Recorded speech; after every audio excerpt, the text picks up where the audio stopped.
welcome to the Vodcast, the digital news delivery section. We are the news feed. I am Kate O'Toole. And I'm Jack Jennings. And today we're going to be talking about Twitter's new update. They recently kind of followed suit with Snapchat's Discover and added a new link where you can move from your timeline and actually see news going on.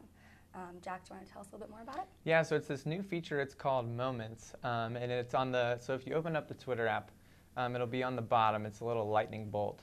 And what it is, it's basically a news outlet. So say you've been away from your phone for a little while and you haven't been able to check Twitter in a few hours, and you maybe heard some murmurings or rumbles about some big things that are going on. You can easily click on the Moments feature and it'll take you through kind of the big topics of the day in U.S. news. It even has world news, it has sports, entertainment, it has a section called Fun. So really it's just a place that you can go to kind of get everything all in once that you've missed from the day, all of the big highlights from the day. So it's actually pretty cool. Yeah, I think it is cool too. And I think even though they're like kind of copying Snapchat, I think it's a little more newsy, whereas like BuzzFeed, it's more, Snapchat more has like BuzzFeed type things. Like their Discover little circle links are more like fun news outlets, whereas Twitter I think is more trying to actually tell you the news. So I think that would probably be like the main difference.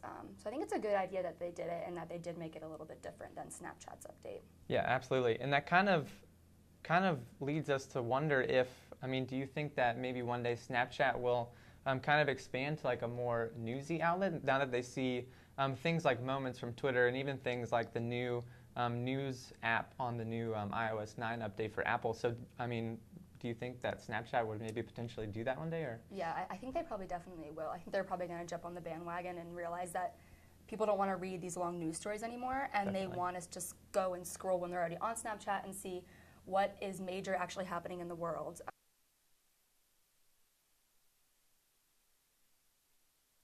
Okay, so kind of on that topic of people not wanting to read all these long news stories, and that's why Snapchat and Twitter are doing this.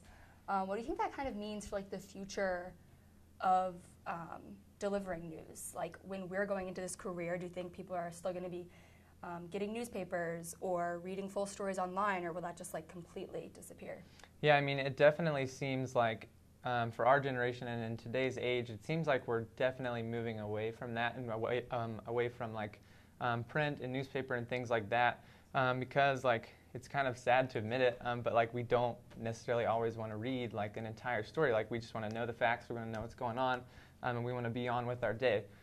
So for the future, yeah, I would say that it's headed this way. It's going to be way more direct. It's going to be gotta have it now. It's going to be a lot quicker. So newspapers and things like that they're out, and it seems like this new, quicker way of delivering news is definitely in these 3 minutes. Okay, well, thanks for joining us. I'm Kate again. And I'm Jack. Thanks for stopping by and checking out this Vodcast update on the newsfeed.